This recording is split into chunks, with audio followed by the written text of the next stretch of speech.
Praise the Lord, everybody. Welcome again to Opening of the Prophetic Womb with me, your host, Aldith Rose Biggs. I just stopped by today again to just let you know that you should pray. Continue to pray.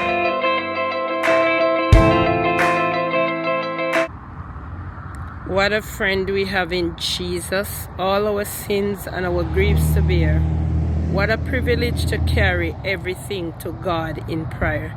Eternal God, our Heavenly Father, I come to you, Lord. I give you thanks. I give you praise. I thank you for your goodness. I thank you for your mercies. I thank you for your grace, O God.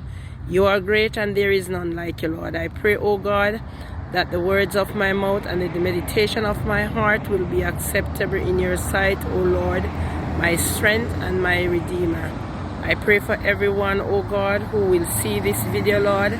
They will be encouraged, they will trust you, and they will know, O God, that you are here for them all the time, Lord Jesus, and nothing is impossible with you. Thank you for hearing us.